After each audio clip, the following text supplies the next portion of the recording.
Assalamu alaikum dear students, this is Sir Daniel Khan. Again we are here with online class. Today we are going to discuss about types of vector and ये vector की जो types हैं उसका जो lecture number है ये है 3, मतलब पार्ट 3, सही ना। In previous types of vector we have discussed about unit position vector, free vector, उसके बाद null vector, opposite vector, anti parallel vector, parallel vector, and there are different kinds of vector. Today we are going to discuss about unit vector. You know, unit vector, what is the reason behind is that why we study about unit vector and what is the magnitude of unit vector and how can we obtain, determine or calculate the magnitude of unit vector. These are concepts, these all things inshallah we will learn in this class today. So the thing is that unit vector, you know about unit vector, the definition, the statement of unit vector is a vector whose magnitude is unity. A vector whose magnitude is unity 1. You know the meaning of unity? Unity means 1. A vector whose magnitude is unity or 1 is said to be unit vector. ऐसा vector जिसका magnitude क्या हो 1 हो, unity हो, तो ऐसे vector को हम कहते हैं यूनिट वेक्टर. जैसे नल वेक्टर का जो मैग्नीट्यूड था वो क्या था 0. उसी तरह अगर किसी वेक्टर का मैग्नीट्यूड 1 है तो उसको हम पढ़ेंगे यूनिट वेक्टर. मैंने यहां लिख दिया है magnitude must be equal to 1 unit. अच्छा यहां देखिए मैंने लिखा है 1 यूनिट.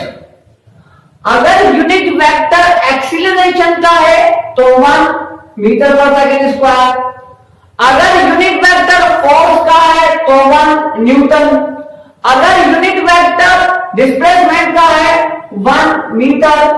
अगर यूनिट वेक्टर वेलोसिटी का है तो 1 मीटर पर सेकंड. तो जनरल हमने क्या कर दिया है यहां पे यूनिट लिख दिया है. यूनिट जो भी हमें वेक्टर गिवन होगा उसका मैग्नीट्यूड तो 1 होगा. उस वेक्टर के हिसाब से, उस फिजिकल क्वांटिटी के हिसाब से हम यहाँ पे क्या पुट करेंगे यूनिट पुट करेंगे. ठीक. तो जनरली ऐसा वेक्टर जिसका मैग्नीट्यूड क्या हो 1 हो, ऐसा वेक्टर को हम कहते हैं यूनिट वेक्टर. अच्छा जिसका मैग्नीट्यूड 1 होगा, हमारा क्या काम ऐसे वेक्टर को स्टडी करने के लिए? Why we are going to study unit vector? Number 1 तो मैग्नीट्यूड 1. जो यूनिट वेक्टर है ना ये हम यूज करते हैं, ये यूनिट वेक्टर यूज होता है टू स्पेसिफाई द डायरेक्शन. ये हमें किसी भी वेक्टर को डायरेक्शन दिलाने में क्या करता है हेल्पफुल रहता है. फिर unit vector use for direction. Unit vector direction की वजह से डायरेक्शन के लिए यूज होता है. जब भी हमें किसी वेक्टर को डायरेक्शन देनी होती है तो हम क्या करते हैं यूनिट वेक्टर पुट करते हैं. और it is noted bye cap. ये जो कैप है ना, कैप टोपी, इससे हम क्या करते हैं इसको डिनोट करते हैं. ठीक. इससे पहले मैंने आपको एक छोटी सी चीज पढ़ाई थी मैग्नीट्यूड ऑफ अ वेक्टर. किसी भी वेक्टर का मैग्नीट्यूड अगर हमें लिखना हो, और मैग्नीट्यूड याद रखना किसी भी वेक्टर का जो मैग्नीट्यूड होता है वो खुद क्या होता है scalar. The magnitude of a vector is called scalar क्योंकि उसमें डायरेक्शन ऐड नहीं होती, सिर्फ नंबर होता है. और नंबर्स आर स्केलर्स क्योंकि ये इनकी डायरेक्शन नहीं होती. सपोज करें हम ये वेक्टर फोर्स का वेक्टर है हमारे पास और इसका मैग्नीट्यूड है 10 न्यूटन और इसकी डायरेक्शन क्या है ईस्ट. मैं चाहता हूं मैं सिर्फ इस वेक्टर का मैग्नीट्यूड लिखूं तो मैं क्या करूंगा, ये जो लाइंस आपको नजर आ रही हैं इसको कहते हैं मॉड्यूलस. और मॉड्यूलस में हम इसको ऐसे लिखेंगे, सिर्फ और सिर्फ इसमें क्या लिखेंगे 10 न्यूटन. तो देखने वाले को पता चल जाएगा कि ये फोर्स का वेक्टर है, लेकिन सिर्फ और सिर्फ क्या लिखा हुआ है उस फोर्स के वेक्टर का मैग्नीट्यूड लिखा हुआ है, इसमें डायरेक्शन इंक्लूड नहीं है. ठीक. किसी भी वेक्टर का आपको मैग्नीट्यूड लिखना हो तो दिस इज द वे. ठीक. अब हमें यूनिट वेक्टर का मैग्नीट्यूड होता तो 1 the magnitude of unit vector is 1. But how can we determine, how can we calculate what is the formula to determine the magnitude equal to 1? Okay, magnitude of unit vector is given as, unit vector का magnitude किस तरह से given होता है, किस तरह से आप मालूम कर सकते हैं, इसको समझने की कोशिश करते हैं। आप क्या लिखेंगे, आप लिखेंगे original vector divided by its own magnitude. जो भी आपको वेक्टर गिवन है उसको आप ऊपर लिखेंगे और उस वेक्टर को डिवाइड किससे करेंगे, उसी ही वेक्टर के मैग्नीट्यूड से आप क्या करेंगे, उसको डिवाइड करेंगे। ठीक है, ये हमारे पास एक वेक्टर है फोर्स का वेक्टर, फोर्स का वेक्टर। इस फोर्स के वेक्टर का मैग्नीट्यूड 10 न्यूटन और किस डायरेक्शन में, ईस्ट डायरेक्शन में। अब इस वेक्टर का हमें क्या मालूम करना है, unit vector. We are going to find the unit vector. So the thing is that we have the formula original vector divided by its own magnitude.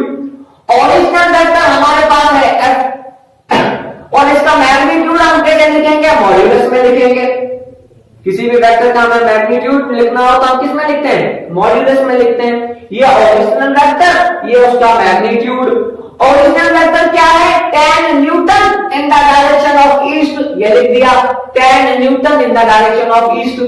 अब इसी वेक्टर का मुझे क्या लिखना है, मैग्नीट्यूड, तो मैंने लिख दिया 10 न्यूटन और मैग्नीट्यूड पता आपको इसके अंदर, उसके अंदर डायरेक्शन ऐड इंक्लूड नहीं होती।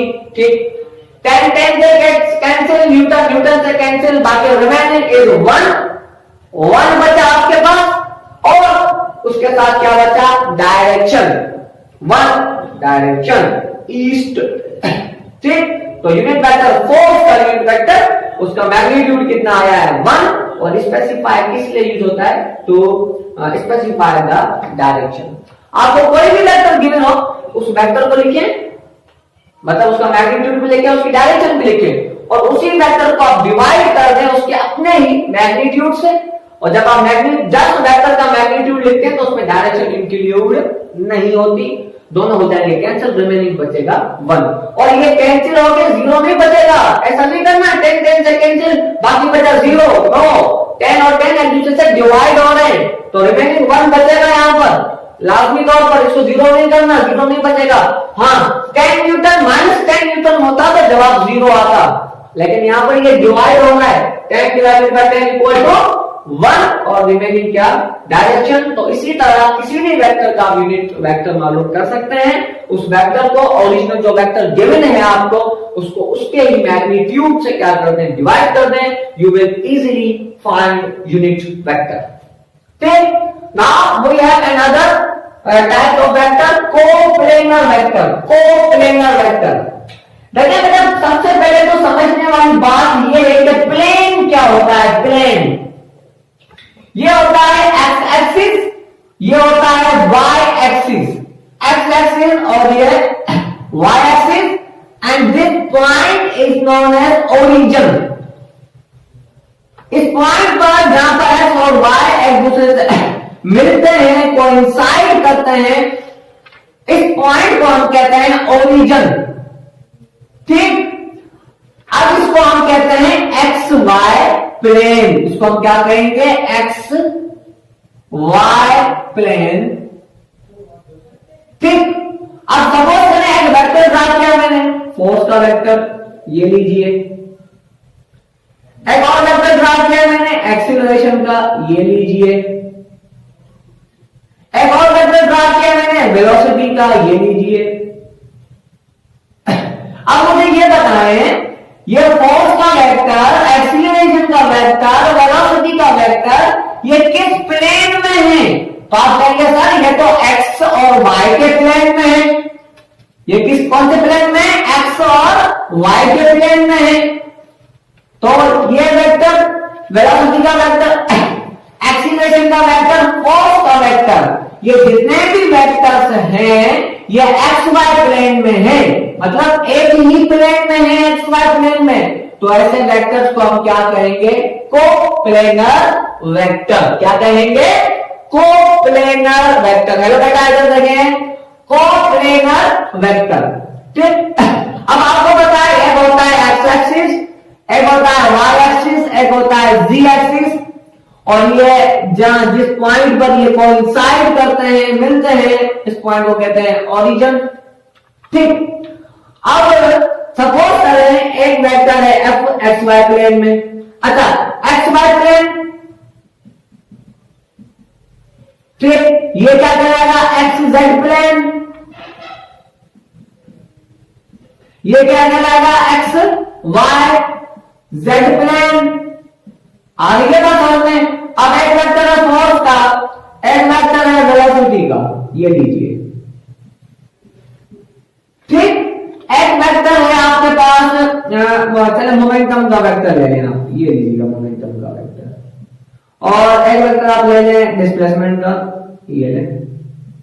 ठीक, अब मैं आपसे पूछूं कि फोर्स का वेक्टर और वेलोसिटी का वेक्टर कौन से प्लेन में है, तो आप कहेंगे सर ये एक्स वाई प्लेन में है। मतलब ये दोनों वेक्टर क्या है, कोप्लेनर वेक्टर। अगर मैं आपसे पूछूं कि मोमेंटम का वेक्टर और डिस्प्लेसमेंट का वेक्टर कौन से प्लेन में है, तो यू कैन से सर ये y और z प्लेन में है। इसका मतलब मोमेंटम का वेक्टर और डिस्प्लेसमेंट का वेक्टर y z प्लेन में है, ये दोनों को planar vector. Force and velocity का जो वेक्टर है वो कौन से प्लेन में है, सर वो एक्स वाई प्लेन में है। मतलब ये दोनों को प्लेनर वेक्टर। वो वेक्टर जो एक ही प्लेन में हो उनको हम कहते हैं कोप्लेनर वेक्टर। और प्लेन किसको कहते हैं, ये एक्स और ये वाई, तो एक्स वाई को मिला के हम क्या कहते हैं, एक्स वाई प्लेन। ये एक्स वाई प्लेन, ये वाई जेड प्लेन, ये जेड एक्स प्लेन। ठीक, इसके बाद आपके पास non coplanar vector. Sorry, non coplanar vector क्या होता है, देखिए एक वेक्टर है आपके पास फोर्स का, और ये वेक्टर है एक्स वाई प्लेन में। एक वेक्टर है आपके पास एक्सीलरेशन का, जो है वाई और जेड प्लेन में। एक वेक्टर है आपके पास जेड एक्स प्लेन में, जो वेलोसिटी का वेक्टर है। ठीक, अगर अब मैं आपसे पूछूं कि बेटा मुझे बताएं फोर्स का वेक्टर, एक्सीलरेशन का वेक्टर, वेलोसिटी का वेक्टर, ये कोप्लेनर वेक्टर है या नॉन कोप्लेनर वेक्टर है, तो आप कहेंगे सर ये सबके सब नॉन कोप्लेनर वेक्टर है, क्योंकि एफ का जो फोर्स का वेक्टर वो एक्स वाई प्लेन में, एक्सीलरेशन का वेक्टर वाई जेड प्लेन में, और वेलोसिटी का वेक्टर एक्स जेड प्लेन में है। तो ये तीनों वेक्टर क्या कहलाएंगे, non coplanar vector, because their plane is not same. और प्लेन किसको कहते हैं, सिर्फ ये एक्स एक्सिस और वाई एक्सिस, ये एक्स वाई प्लेन, एक्स और जेड ये जेड एक्सिस प्लेन, वाई और X Y axis plane, Y और जेड वाई जेड प्लेन।